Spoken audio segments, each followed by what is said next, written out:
New Mexico officials held a press conference Friday to provide updates on the shocking deaths of Gene Hackman and his wife, Betsy Arakawa, whose bodies were discovered in their home on February 26.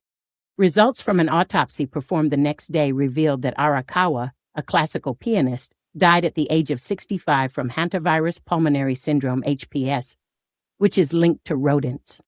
Officials identified signs of rodent entry in the couple's house, which could have led to the hantavirus spreading to Arakawa. Testing for hantavirus was negative for Hackman. Meanwhile, the legendary actor's cause of death was hypertensive and atherosclerotic cardiovascular disease, with evidence of advanced Alzheimer's disease being a significant contributory factor. He was 95. It's believed Hackman was alone with his dead wife for 7 days before he died. New Mexico Chief Medical Examiner Dr. Heather Jarrell said during the press conference that it's quite possible Hackman didn't know Arakawa was dead, given his mental state.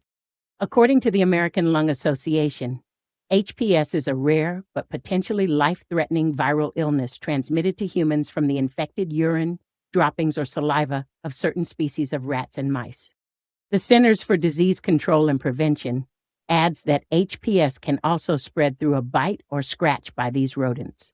The ALA notes that most cases of HPS in the U.S. have occurred in the Southwest among people who are exposed to these rodents at their home or work, with the CDC elaborating that there have been 728 cases identified between 1993 and 2017.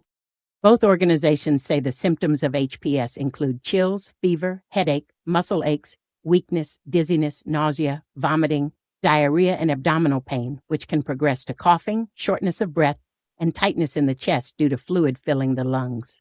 Per the CDC, symptoms usually start to show 1 to 8 weeks after contact with an infected rodent, with the ALA pointing out that the illness can be rapidly fatal if not identified and treated promptly. Early symptoms of HPS are easily confused with influenza, so a diagnosis can be difficult, the CDC notes, adding that those who suspect HPS should seek medical attention immediately and mention potential rodent exposure. HPS patients should receive supportive care, including rest, hydration, and even intubation if breathing is difficult, according to the CDC. The CDC reports that 38% of people who develop respiratory symptoms may die from the disease.